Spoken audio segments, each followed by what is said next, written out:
Now we're pivoting around this book that is coming out, and will probably be out by the time we broadcast. Yes. Called The Vigorous Virtues. Well, just to give an example of that, Tony, because I want you in the audience to understand the power of this approach. In January, when I talk about courage, I feature Joseph DeCastro, and he is an unsung hero, but a very important figure during the Civil War, because during the Battle of Gettysburg, right, he was the flag bearer for the Massachusetts Regiment, and I entitle his entry "Seize Your Battlefield," because he made a bold move during this critical battle. Some people say, historians say, it's the most important, the pivotal battle of the Civil War.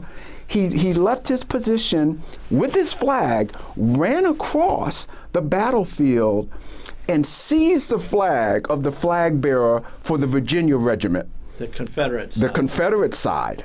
And then ran back and passed it off to his general. And that was a moment of such inspiration that this flag bearer, that was his only weapon, would run across and use that to grab the symbol of the enemy. And I say seize that battlefield, and I draw 4 important points from that. These are sort of the 4 lessons. These are the 4 lessons that you can learn on that day. That you can learn from this historical figure from that day. And the first is you have to be prepared. Courage just doesn't happen. You have to be mentally prepared for it, as DeCastro was. And then be principled.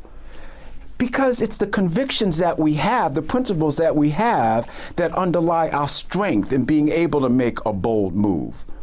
And then pugnacious. It's simply a way of saying we have to be ready to fight. Life is a fight for territory.